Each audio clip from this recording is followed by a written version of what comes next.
Empezamos con la interpretación de los sueños, es el segundo capítulo, y por supuesto estamos hablando de Sigmund Freud. Acá tengo una frase que me gustó y que saqué de otro lado de las conferencias de introducción al psicoanálisis de la sexta conferencia. Y aquí dice Freud: yo les digo en efecto que es muy posible y aún muy probable que el soñante, a pesar de todo, sepa lo que su sueño significa, solo que no sabe que lo sabe y por eso cree que no lo sabe. Qué interesante, ¿verdad?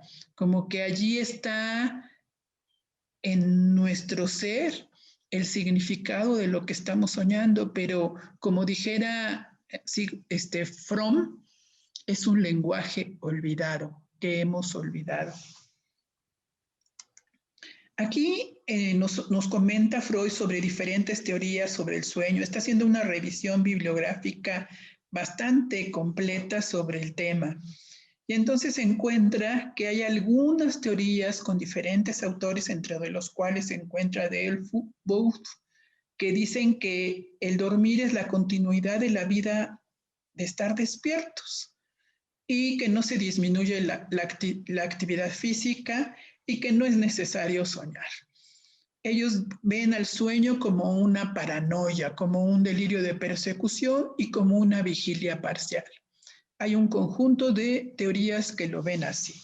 Hay otro conjunto de teorías que dice que los sueños son simplemente una descarga de basura, de todo lo que durante el día nos pasó y no era trascendente.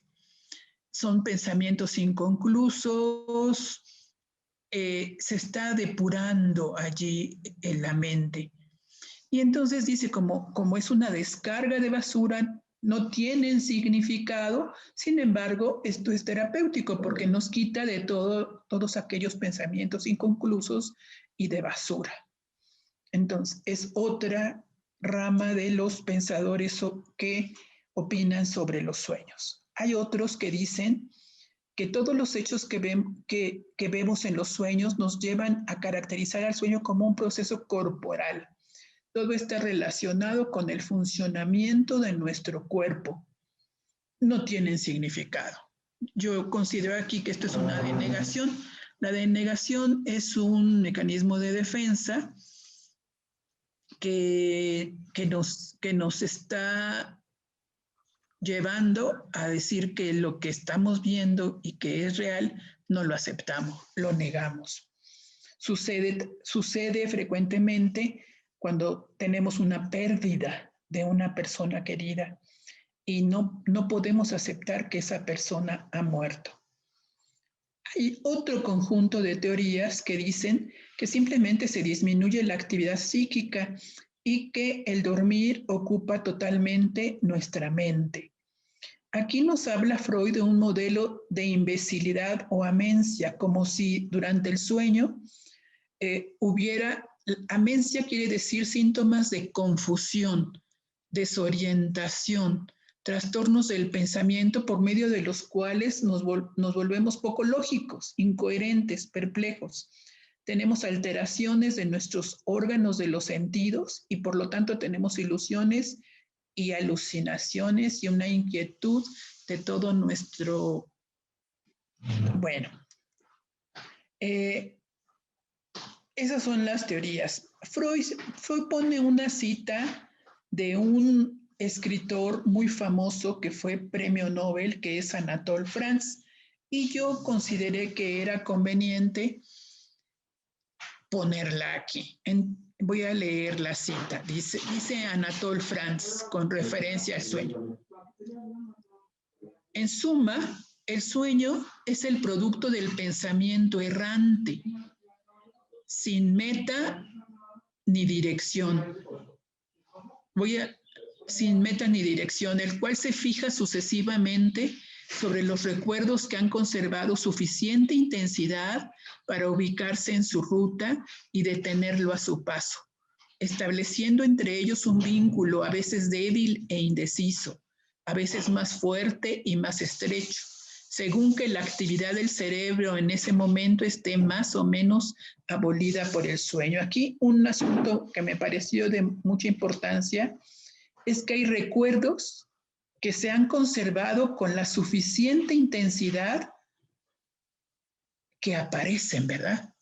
Son recuerdos que se quedaron allí, que no fueron tramitados, que de alguna manera dejaron una huella y por lo tanto vuelven a aparecer en los sueños.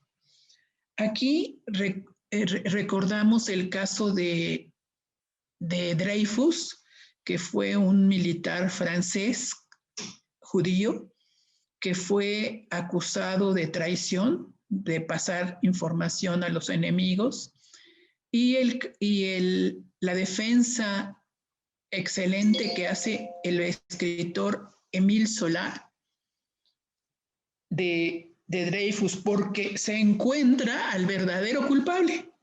Y hay evidencia, documentos, declaraciones en donde encuentran al verdadero culpable.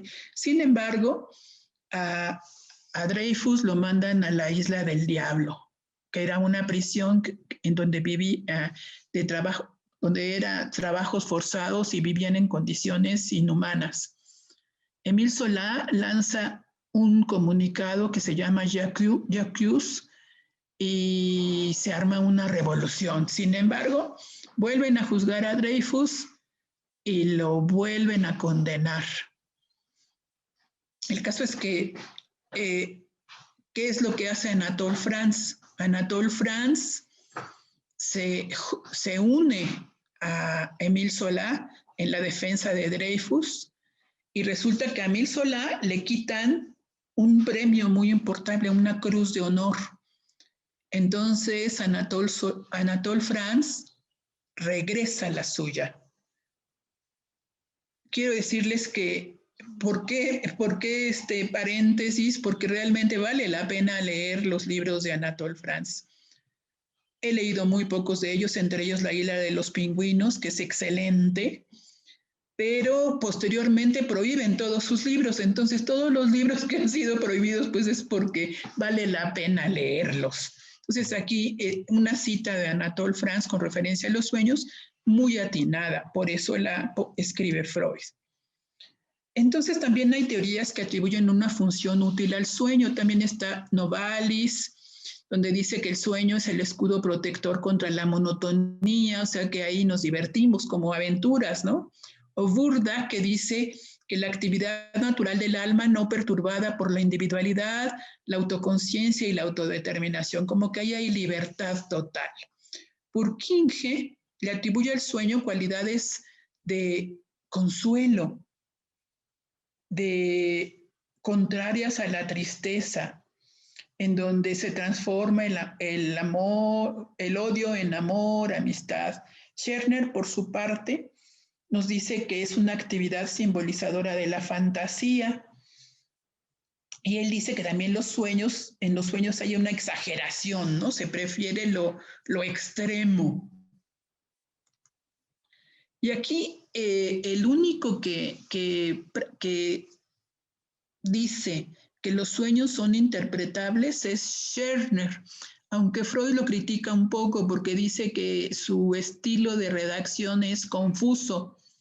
Y entonces toma otro autor que explica totalmente la teoría sobre los sueños de Scherner. Y Scherner nos habla de, por ejemplo, un instrumento musical alargado y que se puede estar relacionado con el pene, igualmente con la pipa. ¿Se acuerdan ustedes de la bolsa en el sueño de Dora? La bolsa bivalva que representaba los genitales femeninos.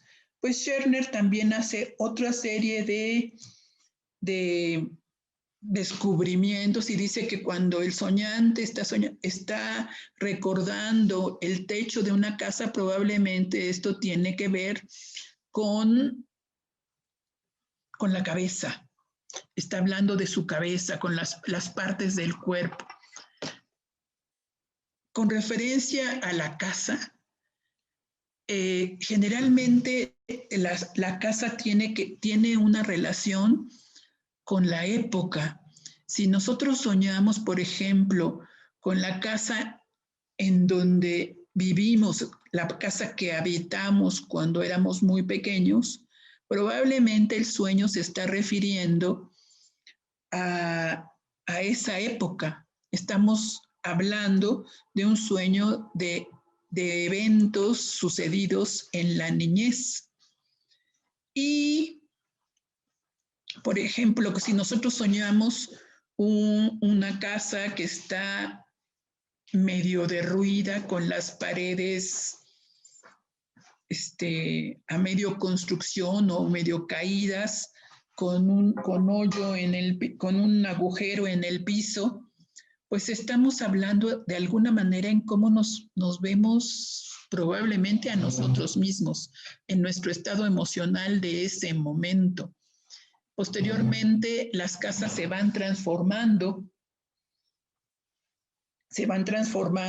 y empiezan a estar limpias y bien construidas. Entonces sí Scherner atinó en esto, pero no totalmente, porque estaba tomando únicamente los elementos solos de los sueños. Y un sueño no va así, no es, soñé con el techo, entonces es mi cabeza. No es así, porque lo importante son las asociaciones que hace el soñante, que lo otro solo son indicios, tips, pero no nos dan estrictamente la esencia del sueño.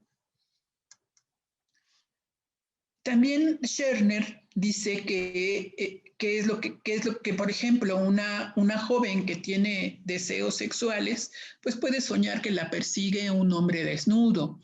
O otra persona que tiene conflictos muy serios en el trabajo, en la familia, puede soñar que es atacado por un animal. También otra serie de autores están relacionando a las enfermedades mentales con los sueños y dicen que es posible que un sueño anuncie el inicio de una enfermedad mental, por ejemplo, una psicosis, o que un sueño, llegan a decir, puede ser la causa de una enfermedad seria como una psicosis. Yo considero que definitivamente no es así. Un sueño puede estar exponiendo las condiciones psíquicas que están acaeciendo en una persona y que están anunciando que algo no está funcionando bien. Una posible enfermedad psicótica. Está anunciando ahí sueños de terror, pesadillas que son reiterativas. Entonces, pues definitivamente está explicando lo que está sucediendo, pero no causa la enfermedad. Otros autores ya empiezan a hablar de un punto fundamental que Freud retoma y que dice que es generalizado y que en todo sueño que encontremos va a haber un cumplimiento de deseo. Por ejemplo, en la mujer que desea tener un hijo, pues sueña que lo tiene. En una persona que desea tener una pareja, pues tiene sueños de enamoramiento. O en una persona que desea tener dinero y salir de la mediocridad económica, pues vas a soñar con esto. Tenemos Freud menciona en las ediciones subsecuentes de la interpretación de los sueños, en los apéndices de 1909 y 1914, a otros autores, entre los cuales está Carl Jung, Abraham, Ricklin, Muthmann y Schettel, y también a Linkeus. Bueno, pues posteriormente dice, únicamente confirmaron lo que yo había dicho en interpretación de los sueños y no habla más de ellos. Sin embargo, yo quiero mencionarles que son autores muy importantes. Hay un libro que se llama Artículos de gran influencia en el psicoanálisis, dentro de los cuales están los de Abraham.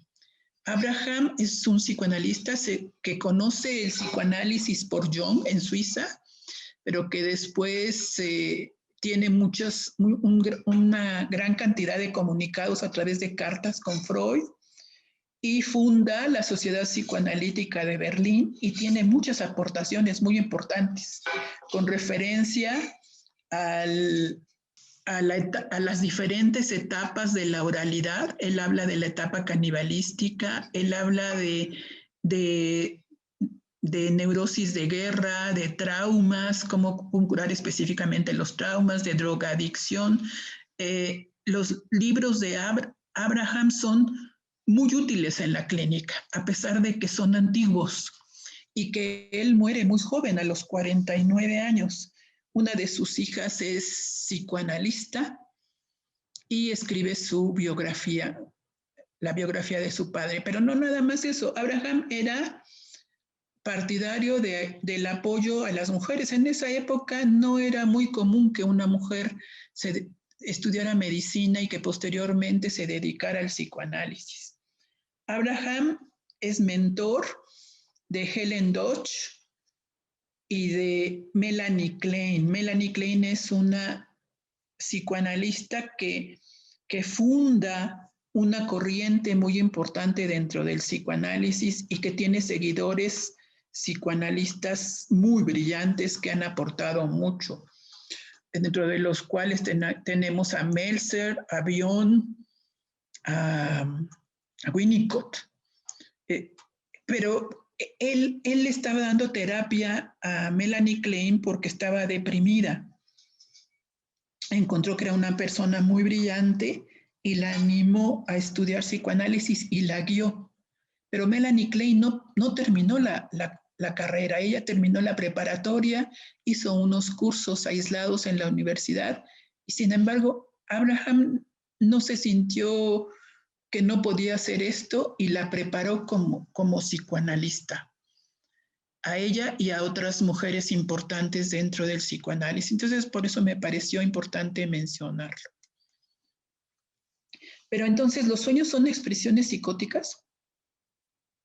De alguna manera si estamos volando, pues eso no está para nada en la realidad, aunque ahora creo que ya hay algunos aparatos que ayudan para esto, ¿no? Como los que salían en las películas, ¿verdad? Bueno, aquí vemos al filósofo y gran pensador Immanuel Kant, que dice que el loco es alguien que sueña despierto.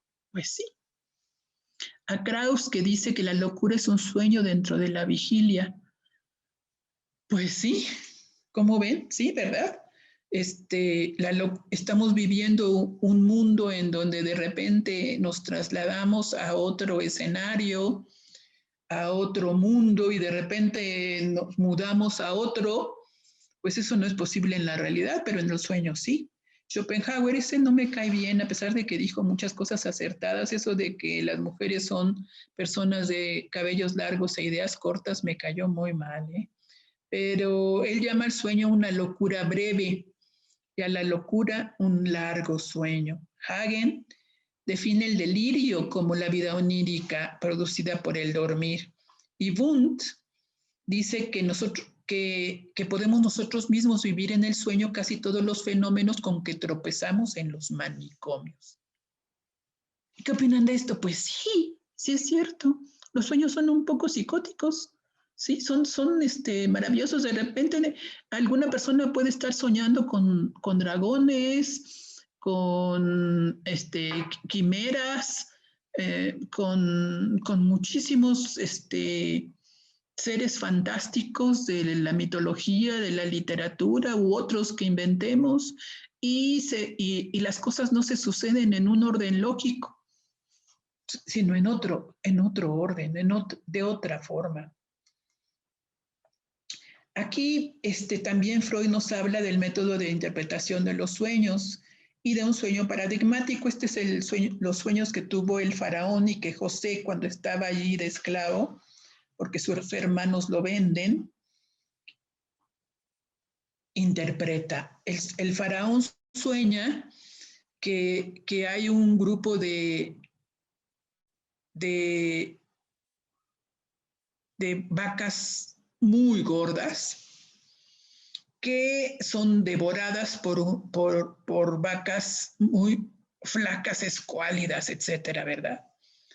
Y, y después también sueña con unas espigas de trigo, que también sucede lo mismo, ¿no? Espigas muy hermosas que después se transforman en espigas que están pues ya moribundas, ¿verdad? Y entonces él interpreta que en función del número de las vacas que sueña el faraón, viene una época de abundancia en Egipto, pero que después le va a seguir una época de carestía y de hambruna. Y resulta que, según dice el libro, acierta en su predicción y en su interpretación del sueño. Bueno, aquí realmente es porque el sueño es profético, porque alcanza a adivinar el futuro, o simplemente porque el faraón está soñando algo que previó, porque ha visto que se suceden etapas de abundancia, porque hay lluvias y el Nilo se desborda y después hay etapas en donde esto no sucede o es muy escasa el agua que llega. Y entonces interpreta metafóricamente un hecho de la realidad. Bueno, esta es una forma de interpretar los sueños antigua, que Freud dice que no es totalmente conveniente. Hay otro método que es el método del descifrado.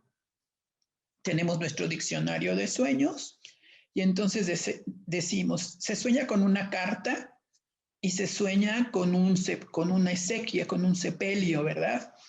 Entonces, el resultado es que va a haber una boda, ¿cómo ven? Como que esta técnica de interpretar los sueños, pues es muy restringida y no es confiable.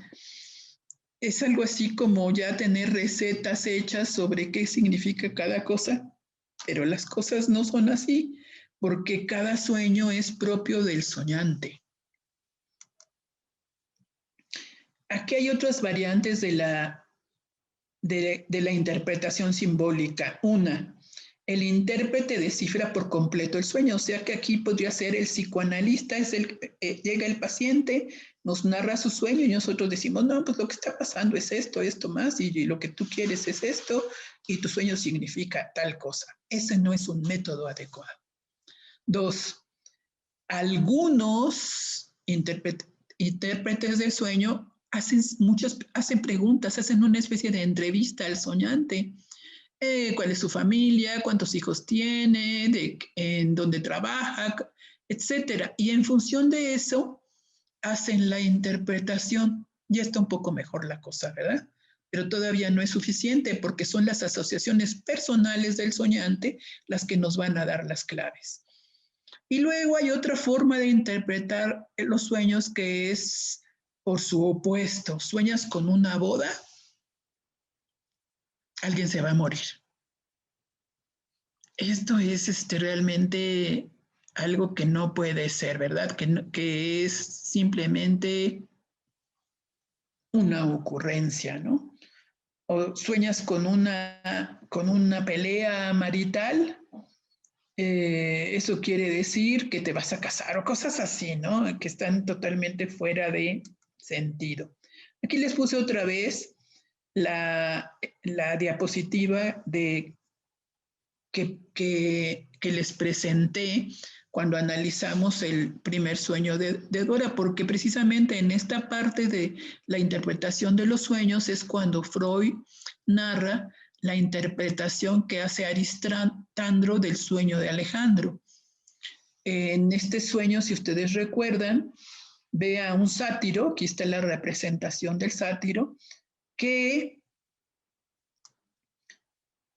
que está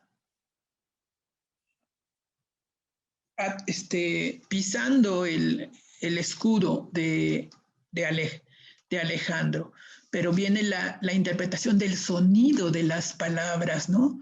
Y entonces, sátiros, aquí está, sátiros y tiros. Entonces, la interpretación de Aristandro es que lo vuelva a intentar y que conquistará a Tiro. Y así lo hace Alejandro y conquista a Tiros. Bueno, aquí Sigmund Freud hace una analogía y nos presenta primero, bueno, cuál es el sistema que hemos descubierto junto con el doctor Breuer para la curación de las enfermedades mentales. Bueno, ¿qué es lo que se hace? Bueno, pues se busca el origen de los síntomas. En los síntomas se redirigen las representaciones patológicas a elementos a partir de los cuales surgió eso en el enfermo. ¿Cuándo surgió ese problema, ese síntoma en el enfermo? Se desintegra todo, se analiza, el enfermo se da cuenta de qué fue lo que pasó y qué fue lo que provocó que él tuviera actualmente esos síntomas, y el paciente se libera de eso. ¿Recuerdan a Anna O, que hablaba de la talking cure? Llegaban al momento en el cual había ocurrido el inicio del síntoma, se analizaba el por qué, se buscaba una reacción, o sea, una catarsis y una expresión oral a través de la palabra. De todo eso se procedía a un entendimiento y los síntomas cedían, ya no estaban más. Y eso conducía a la solución. Entonces dice, pues es igual con los sueños. Exactamente igual, el mismo procedimiento. El sueño se divide en fragmentos significativos. Aquí vamos, si ustedes recuerdan ahora que leyeron lo de la inyección el sueño de la inyección de Irma, él lo divide parte por parte, fragmentos significativos. Entonces se les pide a los pacientes que nos digan todas sus ocurrencias y los pensamientos que les lleguen.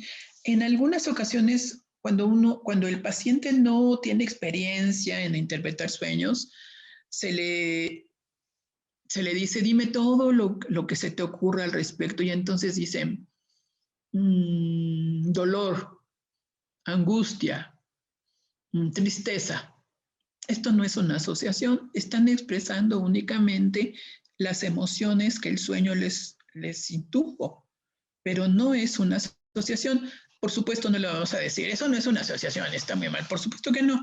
Entonces lo que se les dice, muy bien, esas son las emociones que te trajo el sueño, pero pero ¿qué se te ocurre? ¿Hay algún recuerdo con referencia a esto?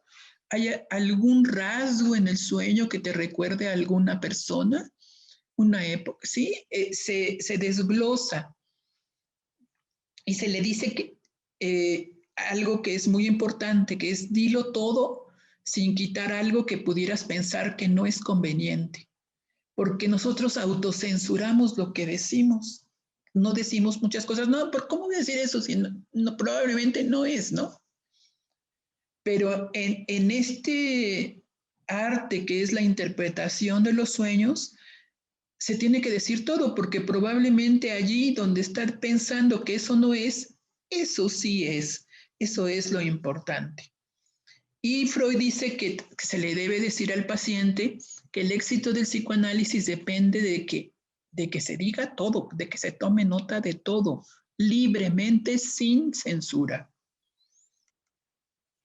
Y aquí venimos al sueño paradigmático, al sueño por el cual les decía que Freud considera que debería ponerse una placa porque ¿por qué lo escogió? Porque es el primer sueño de la interpretación de los sueños, pues porque es muy rico, nos llena de información. Y aquí tenemos a Irma. ¿Quién era Irma? Era una joven viuda, amiga de Freud y de la familia. ¿Qué nos está diciendo esto? En este momento Freud está iniciando, tiene 39 años, estamos hablando antes del siglo XX, ¿sí? Él está, pues, joven y no tiene todavía toda la experiencia de que esto va a provocar acciones de transferencia y de contratransferencia, porque Irma es amiga de la familia, es amiga de su esposa, es amiga de él, es amiga de sus amigos. Entonces aquí viene una serie de condicionantes que en tiempos actuales nos dirían, no analices a esa persona, porque es muy cercana a ti. Y eso puede traer muchos conflictos. De hecho, uno de los conflictos es que él no quiere sentirse culpable de las dolencias que no se pudieron curar de Irma, porque es muy cercana. Entonces aquí hay una contraindicación que posteriormente Freud mismo escribe en sus escritos técnicos de cómo debe ser la interacción psicoanalítica. Lo ideal sería que como Irma era tan cercana, se pasara a otra persona su análisis. Entonces, ¿qué es lo que pasa con Irma? Pues que tiene angustia histérica y tiene dolores físicos en el estómago, ¿sí? Se le quita la angustia, pero no se le quitan los dolores. Entonces, en una ocasión, en la realidad, su amigo Otto, él le pregunta, ¿estuviste con Irma? Porque convivían, ¿verdad? El amigo es médico y vivió en la casa de Irma. Y entonces le pregunta a Freud a su amigo Otto, ¿cómo está Irma? Y entonces Otto le dice, está mejor, pero no del todo bien. Y esto lo toma Freud como una recriminación porque no la curó totalmente, ¿sí? Se enoja con Otto. Aquí viene el sueño. Pues vamos a leerlo. Un gran vestíbulo, muchos invitados. Va a ser el cumpleaños de su esposa, ¿verdad? Muchos invitados a quien nosotros recibimos. Entre ellos, Irma, a quien enseguida llevo aparte como para responder a su carta y para reprocharle que todavía no acepte la solución. Le digo, si todavía tienes dolores, es realmente por tu exclusiva culpa. Y ella responde, si supieses los dolores que tengo ahora en el cuello, el estómago y el vientre, me siento oprimida. Dice Freud, yo me aterro y la miro. ¿Por qué? Porque está preocupado, es su amiga. Y está preocupado de que no la ha curado totalmente. Ella se ve pálida y abotagada. Y comenta Freud posteriormente en sus asociaciones que ella siempre está sonrosada. Pienso que después de todo he descuidado sin duda algo orgánico. La llevo hasta la ventana y reviso el interior de su garganta. Se muestra un poco renuente, como las mujeres que llevan dentadura postiza. Pienso entre mí que en modo alguno tiene necesidad de ello. Después la boca se abre bien y hallo a la derecha una gran mancha blanca. Y en otras partes veo extrañas formaciones rugosas que manifiestamente están modeladas como los cornetes nasales.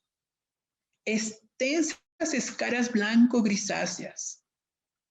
Está espantado, ¿sí? Eso no es. Aprisa llamo al doctor M, quien repite el examen y lo confirma. El doctor M se ve enteramente distinto que de ordinario. Está muy pálido, cojea, está sin barba en el mentón. Lo ve así desmejorado, ¿no? Bueno, esto ya es mi agregado. Ahora también está de pie junto a ella mi amigo Otto y mi amigo Leopold la percute a través del corsé y dice, tiene una matidez abajo a la izquierda. Y también señala una parte de la piel infiltrada en el hombro izquierdo, lo que yo siento como él a pesar del vestido. M dice, no hay duda, es una infección, pero no es nada. Sobrevendrá todavía una disentería y se eliminará el veneno. Inmediatamente nosotros sabemos de dónde viene la infección. No hace mucho mi amigo Otto, en una ocasión en que ella se sentía mal, le dio una inyección con un preparado de propilo, propileno, ácido propiónico, trimetilamina, cuya fórmula veo ante mí escrita con caracteres gruesos. No se dan esas inyecciones a la ligera. Es probable también que la jeringa no estuviera limpia. Bueno, es un sueño muy interesante, pero según yo, el sueño se divide en dos partes. Una está centrada al principio del sueño, en el diálogo que tiene Freud con Irma, y hasta que la ausculta y ve su garganta y todo lo que ve allí, ¿no? Las zonas rugosas, las escarlas blancas, etcétera.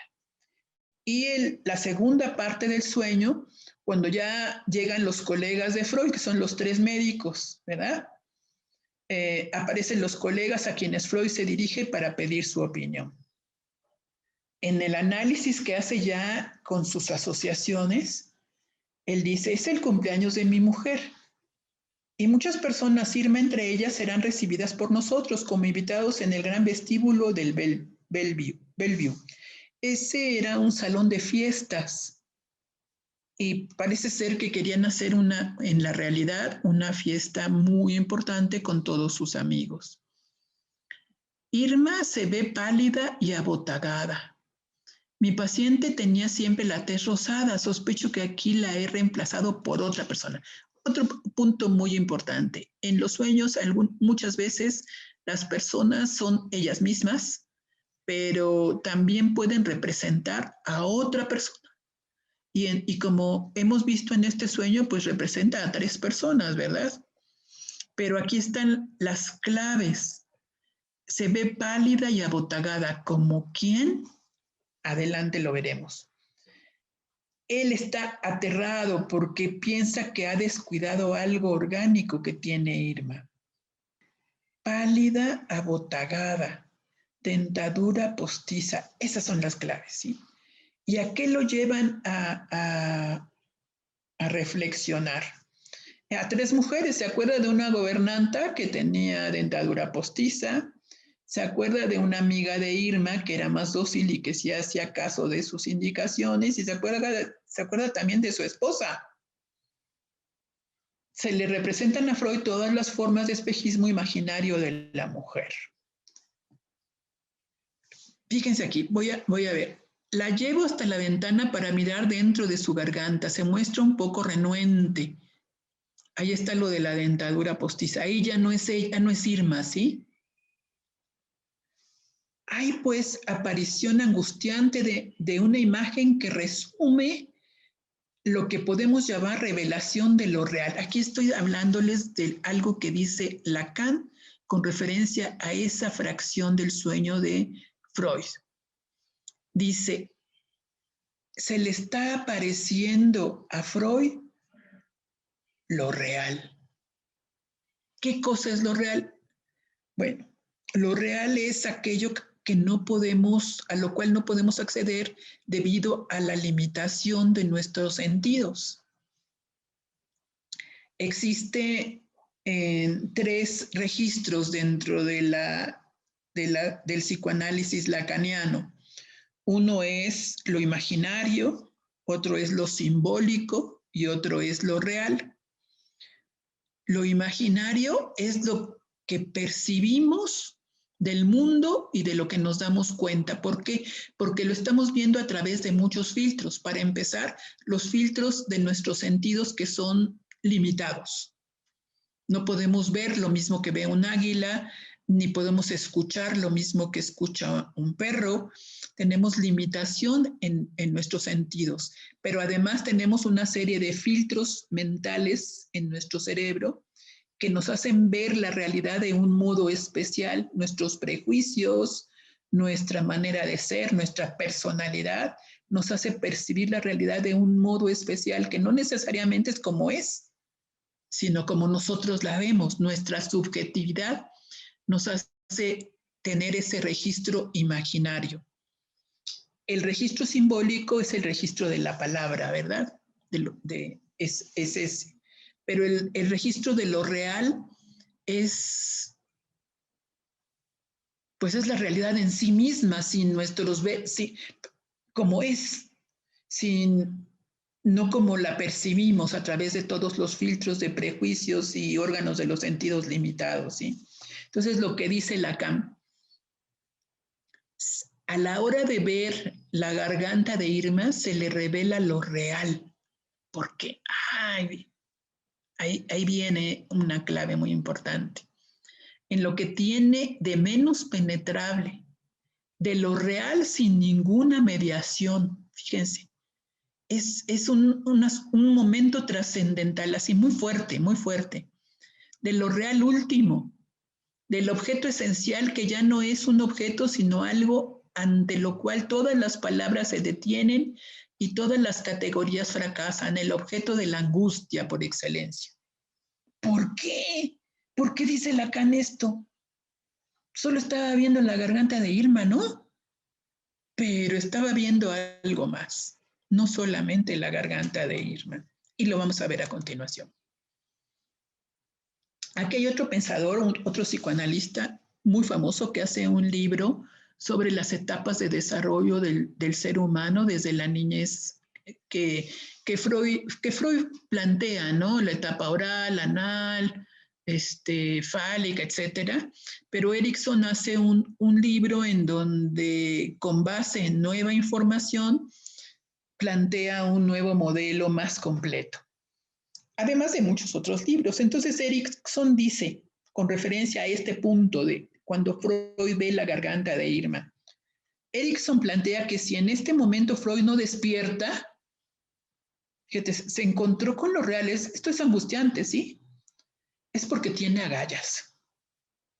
Y a continuación en su texto plantea que la respuesta de Freud a esta visión angustiante es una regresión. ¿Qué es una regresión? Es un mecanismo de defensa. Cuando tenemos un encuentro con lo real, con algo que es contundente y fuerte, ¿no? Que angustia, un mecanismo de defensa es volver a una etapa de nuestra existencia donde estábamos más cómodos, donde nos sentíamos seguros. A nuestra niñez puede ser. Y en casos extremos, cuando las personas han tenido una vida muy triste, muy desagradable, las personas regresan y se acomodan, se ponen en la posición fetal. Esa es una regresión extrema. Se colocan en posición fetal ante la angustia que están percibiendo, que están sintiendo en un momento dado, porque en esa circunstancia, en esa posición fue cuando se sintieron seguros. Qué terrible es esto, ¿no? Y entonces, fíjense, esta escena es muy importante. Entonces tiene la visión horrible del fondo de la garganta.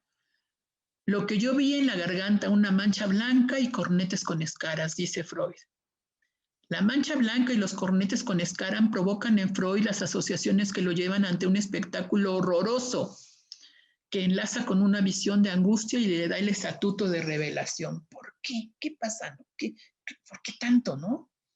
Esa garganta que condensa también lo indecible del órgano sexual femenino. Freud estaba viendo el origen. Fíjense que aquí debía haberles puesto una foto de esa pintura maravillosa que se llama El origen, ¿verdad, Salvador? El origen del mundo. Esa era la foto.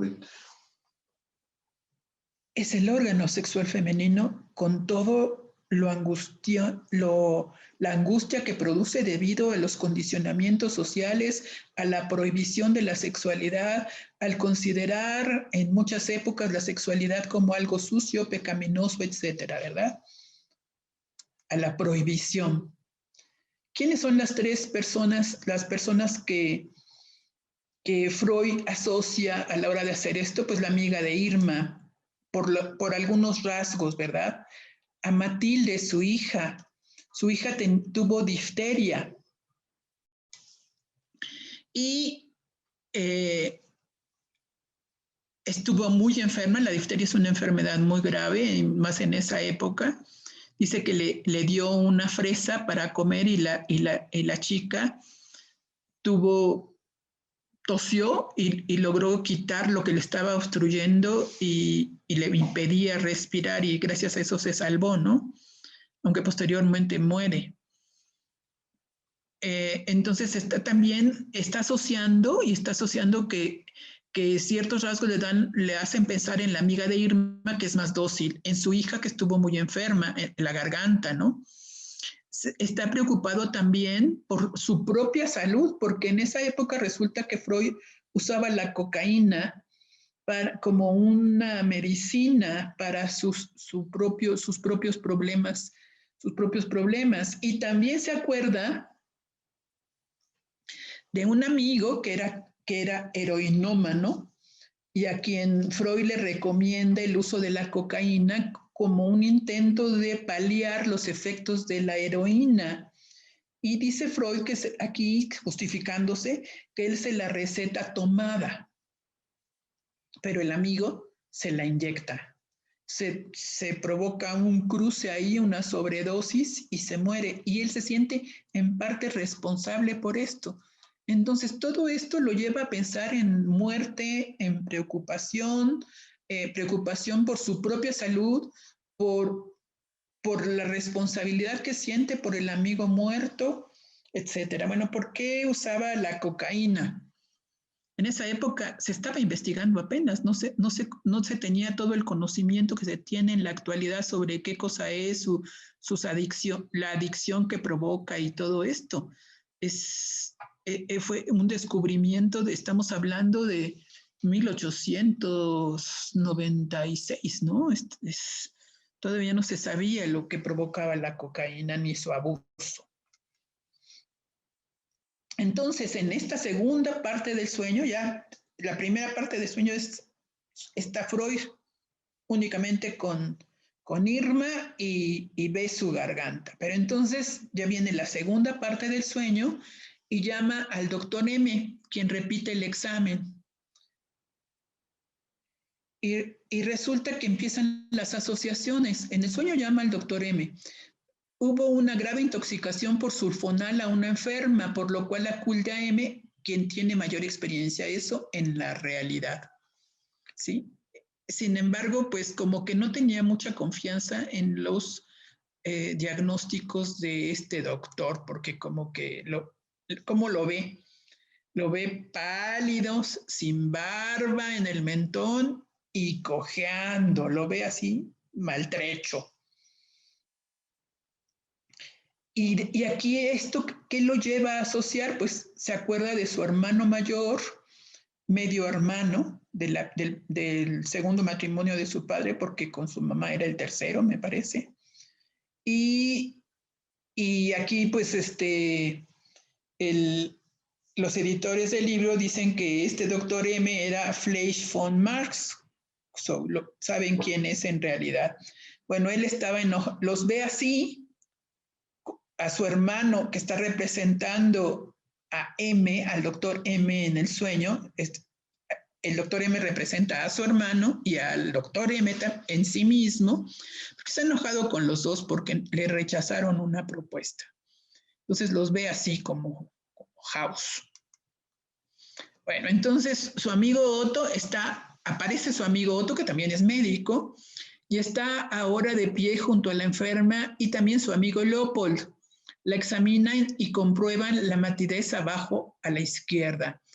Él empieza a asociar, con referencia a este punto específico del sueño, ellos son médicos y eran sus subalternos. Freud trabajó varios años en una clínica de pediatría con ellos. Eran sus amigos. Y recuerda un caso en donde su amigo Leopold, médico, pediatra, reacciona adecuadamente ante un caso similar. Con referencia a una parte de la piel infiltrada en el hombro izquierdo, no encontré una foto del hombro izquierdo, pero es un dolor reumático, y entonces él asocia que se está refiriendo a su propio cuerpo, porque dice que cuando se desvelaba mucho, le llegaba un dolor que él atribuye al reumatismo, y yo atribuyo a que tenía una mala posición, porque estaba muy joven, ¿no? 39 años. Entonces, ¿qué es lo que dice Lacan al respecto? Que este trío de Otto, su amigo Otto, médico, Leopold, pediatras, y M, establecen alrededor de Irma un diálogo de sordos que tiene por objeto cuál es el objetivo, el deseo que quiere Freud cumplir, que lo declaren inocente. Él no tiene la culpa de que Irma todavía no esté curada, ¿sí? Lo tienen que declarar inocente, para eso están allí. Estos tres personajes son todos significativos y en las asociaciones se relacionan con gente de la vida real, exactamente. Bueno, ¿qué cosa es el yo? El yo, en gran parte, es la suma e integración de todas las identificaciones relevantes de un ser humano, desde la niñez hasta la época adulta, ¿no? Entonces, ¿quiénes somos? Somos el producto de una serie de identificaciones con personajes significativos. Aquí hay otra parte del sueño. Él dice que a pesar del vestido, estaba hablando del examen que hacen médicamente allá en la clínica pediátrica, en sus asociaciones, y que a los niños los examinaban desnudos. Y dice, a las mujeres no. Y después dice, no me siento inclinado a penetrar más profundamente en este punto. No quiere hablar más de esto. Pero aquí, pues, ¿a qué se estaba refiriendo el sueño? Pues a la desnudez femenina, claramente, ¿verdad? El doctor M dice, es una infección, pero no es nada. Sobrevendrá después una disentería y se eliminará el veneno. Esto le provoca risa. ¿Por qué? Porque esto es una técnica de curación de tiempos inmemorables tonta. Por medio de una diarrea se va a curar una enfermedad en la garganta. ¿Ah? ¿What? ¿Sí? Él se ríe porque dice, esto es una insensatez, pero entonces se acuerda de que el doctor M decía conclusiones así un poco apresuradas y no eran muy acertadas de acuerdo al criterio de Sigmund. Aquí está hablando de variaciones en las palabras de difteritis y difteria. No es nada, es un consuelo, dice. Los dolores de la paciente se deben a una grave afección orgánica. Eso está pensando. Y entonces recuerda que, además de que se da cuenta que él no quiere tener la culpa de esos dolores y de que no se haya curado totalmente, se acuerda de un paciente que lo fue a ver y que él en ese momento no quiso tratar, y entonces dice, me di cuenta que era histeria, pero no lo quise tratar, entonces le recomendé que se fuera de viaje por el mar. El paciente le hace caso en la cura que le recomienda Freud, y resulta que después se comunica con él y le dice que tiene una grave disentería, ¿no? Y pide ayuda.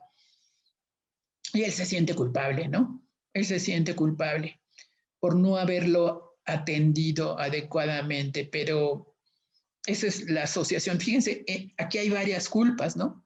Varias culpas que se van manifestando, y también el intento de salvarse de la responsabilidad. ¿Por qué dice que en el sueño se venga de Irma y del doctor M? Pues de Irma le dice, si todavía tienes dolores es realmente por tu exclusiva culpa, ¿sí?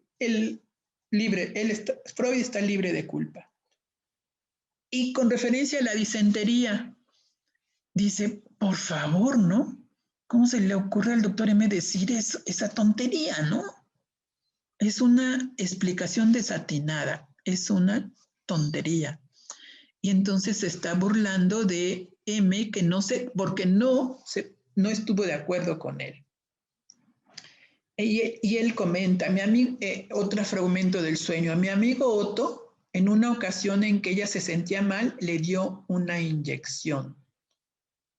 Otto en casa de Irma fue a un hotel e inyectó a un enfermo. Eso ya es la asociación. Y recuerda que no esterilizó la jeringa. En esa época no había jeringas desechables. Las jeringas se tenían que esterilizar hirviéndolas. Entonces Otto pues no esterilizó la jeringa. Entonces eso puede provocar una flebitis, etcétera, ¿no? Entonces eso es un descuido. Y también recuerda otra vez algo que le cala, que le preocupa, que le provoca culpa. Es que su amigo murió a causa de la cocaína que él le recetó, aunque cambió la forma de tomarla porque la tomó en forma de inyección y no verbalmente, pues realmente no fue muy atinado. Entonces otra vez está esa culpa manifiesta allí en ese fragmento del sueño. Y después habla con un preparado de propilo, propileno, ácido propiónico. ¿Y esto qué le hace pensar en su asociación? Se acuerda de que su amigo Otto les da muchos regalos por cualquier cosa y les dio un licor que tenía en su etiqueta la palabra ananás. Y ananás es un sonido parecido al apellido de Irma en la realidad. Y el regalo de Otto era un licor barato que olía a algo así como a Milo, como a esas sustancias, ¿verdad? Y entonces la esposa de Freud, en la asociación que está haciendo Freud, le dice que porque Freud dice, no vamos a tomar eso. Eso puede ser un veneno, ¿no? No lo vamos a tomar. Y la esposa dice, ¿por qué no se lo regalamos a los sirvientes? Y Freud dice, no, yo no voy a ser responsable de que se intoxiquen. Entonces eso le hace recordar estas sustancias, ¿verdad? Y después viene que ve en el sueño la fórmula química de la trimetilamina. Quiero decirles que esta es la fórmula química de la trimetilamina. La encontré en internet. Y según su amigo Fliss, esta sustancia es producto del metabolismo sexual.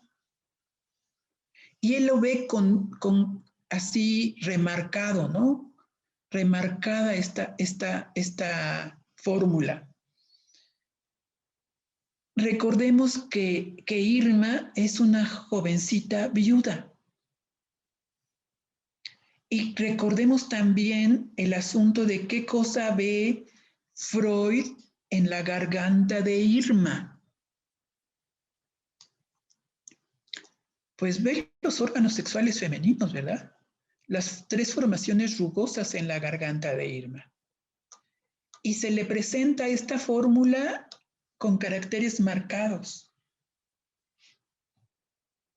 Es la simbolización de una parte muy importante del sueño. La sexualidad, los órganos sexuales, el órgano sexual de la mujer, la vagina, ¿sí? Se resume en la trimetilamina, producto del metabolismo sexual. Aquí Lacan hace otra interpretación con referencia a esto y dice que él encuentra la palabra que hacía falta. Dice, pues aquí se las puse. Este sueño nos revela pues lo siguiente. Lo que está en juego en la función del sueño se encuentra más allá del yo. Lo que en el sujeto es el sujeto y no es del sujeto. No es Freud, ¿sí? Esto es del inconsciente de Freud. Es un significante, es una palabra que define la esencia del sueño, del sueño de Sigmund Freud. Ahora, otro fragmento del sueño que pone Sigmund Freud. No se dan esas inyecciones tan a la ligera. Otra vez está expresando el enojo contra su amigo Otto porque dice opiniones ligeras. Y se reprocha otra vez a él mismo por la muerte de su amigo, al que le recomendó cocaína. Cocaína que él mismo estaba tomando y que en alguna ocasión para su esposa también se la receta, ¿sí?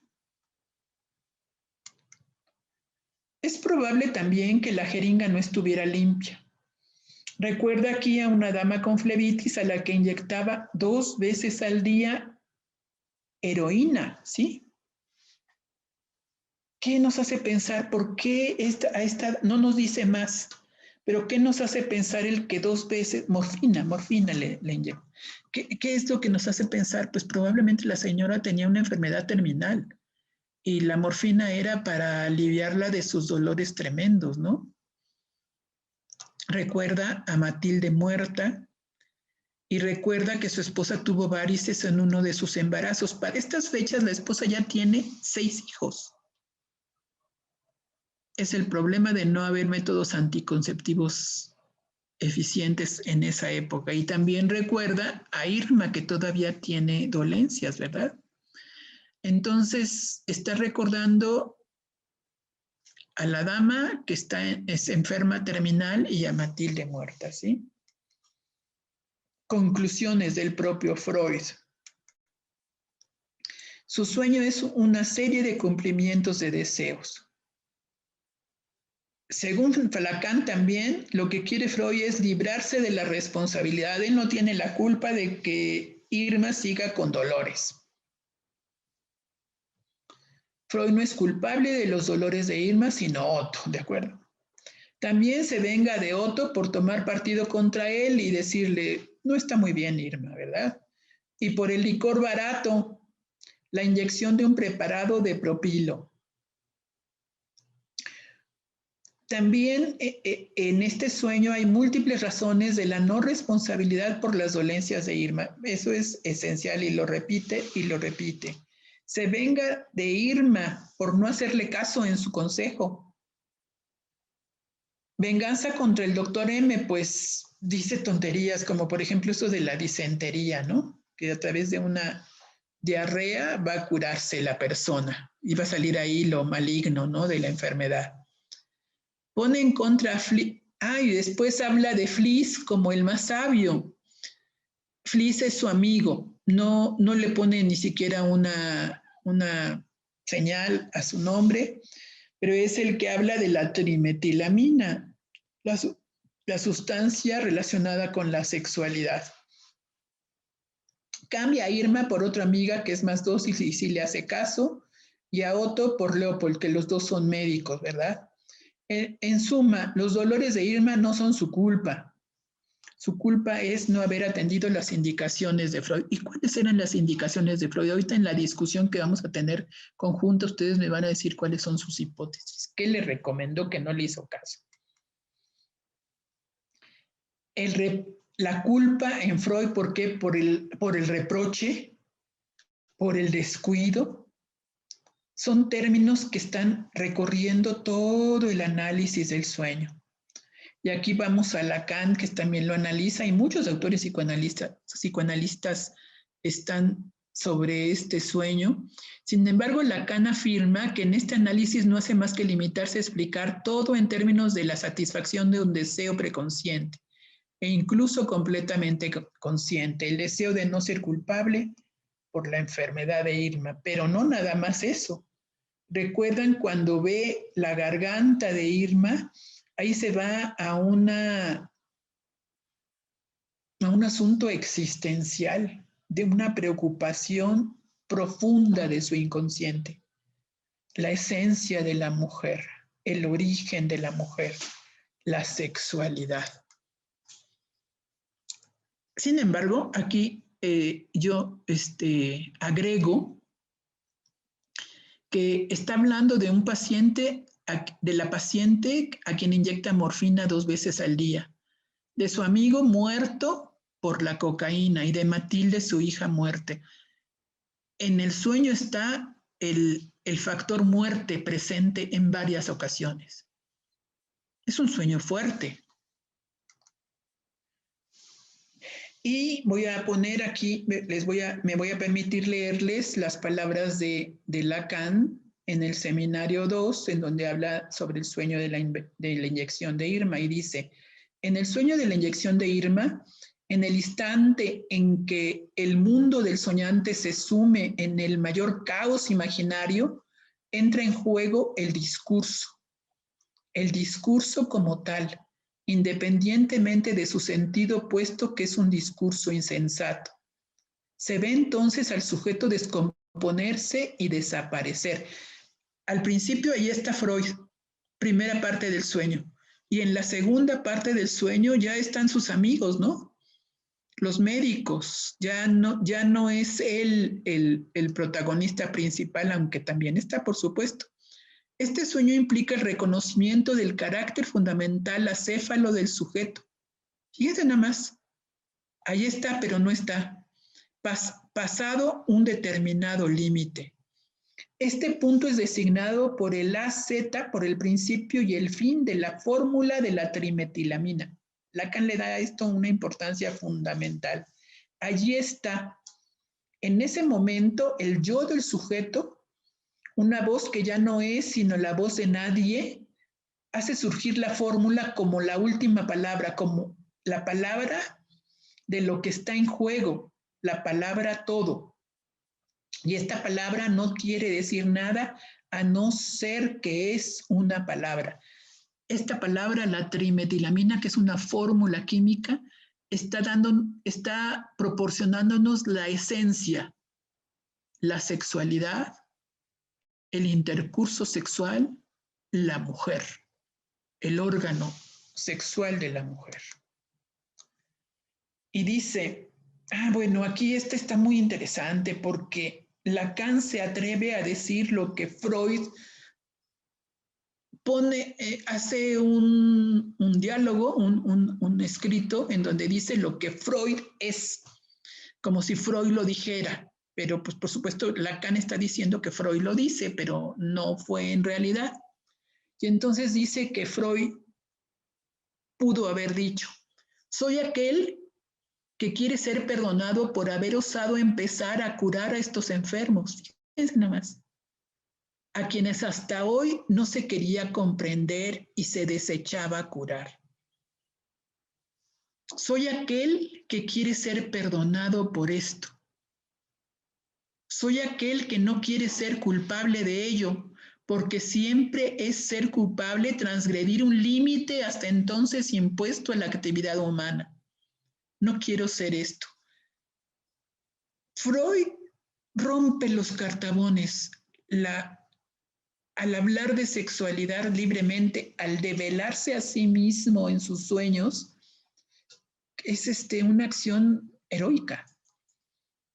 Entonces dice Lacan que Freud podía haber dicho: en mi lugar están todos los demás. No soy allí sino el representante de este vasto, vago movimiento que es la búsqueda de la verdad, en la cual yo, por mi parte, me borro. Ya no soy nada. Mi ambición fue superior a mí. La jeringa estaba sucia, no cabe duda. Y precisamente en la medida en que lo he deseado en demasía, en que he participado en esa acción y quise ser yo el creador, no soy el creador. El creador es alguien superior a mí, es mi inconsciente. Esa palabra que habla en mí, más allá de mí. Esto es un homenaje a Freud, ¿verdad? Un homenaje. ¿Quién es Freud? Pues es el que nos ha dado el método, el recurso de llegar a acercarnos un poco más a la verdad. Muchas gracias.